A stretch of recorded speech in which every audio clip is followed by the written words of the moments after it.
জন্য হালাল।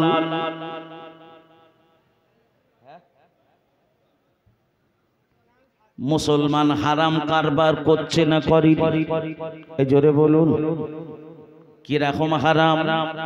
আমি আপনাদের দেখাবো না, চোখে আঙুল দিয়ে দেখাবো। এক একজন মুসলমান ঘরে এমন করে ব্যবসা চালু করেছে যে ব্যবসাটার নাম হলো কেরাম। কেরাম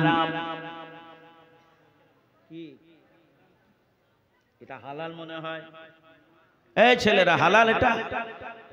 খেলতে গেলে ক টাকা করে দিতে হয়? এই জোরে বলো। তার মানে কেউ খেলে না মনে হয় এখানে? সব ধোয়া তুলসী পাতা, সব ধোয়া তুলসী পাতা।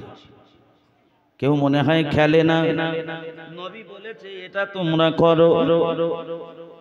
বলেছে নবী বললেন আমি আল্লাহ জানিয়ে দিলাম।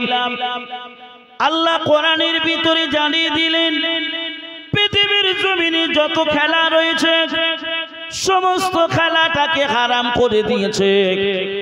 মুসলমান তুমি বলো নবীর আনা আল্লাহর তরফ থেকে ও কোনটা যার ভিতরে ছিল রহমত, যার ভিতরে ছিল বরকত, যার ভিতরে ছিল নেয়ামত, যার ভিতরে ছিল অশেষ রহমত, সেটাকে আপনি আমি গ্রহণ করতে পারলাম না।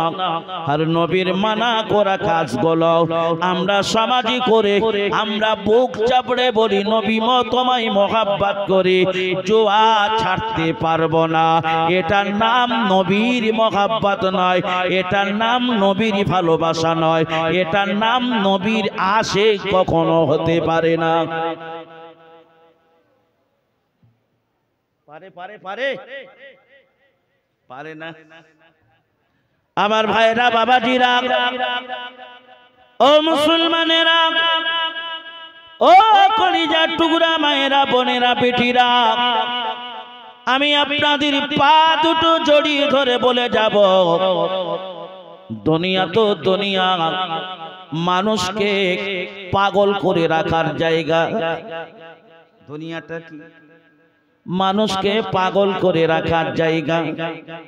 বলুন তো যুবকেরা, আপনার সাথে যেদিন 15 দিন আগে যিনি খেলেছিল 15 দিন পরে আপনি রাস্তার উপরে আপনার সাথে আপনার বন্ধু কবরে, একটা বার কি কবরের কথা মনে পড়ে না?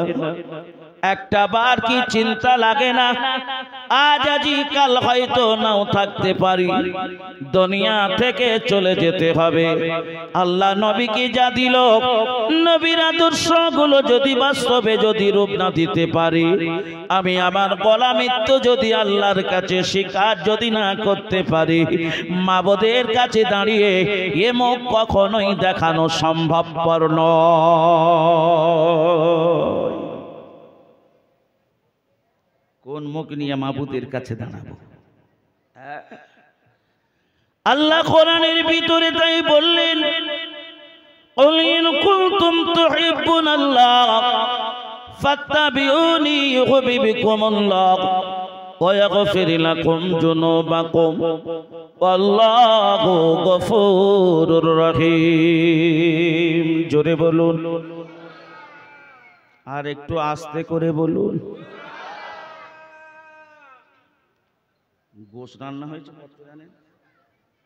বলবো বলবো একবার, জানেন না?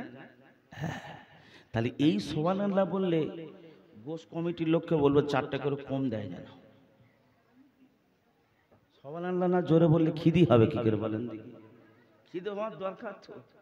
আপনাদের সকলকে মেহমানদারির জন্য আমরা প্রস্তুত।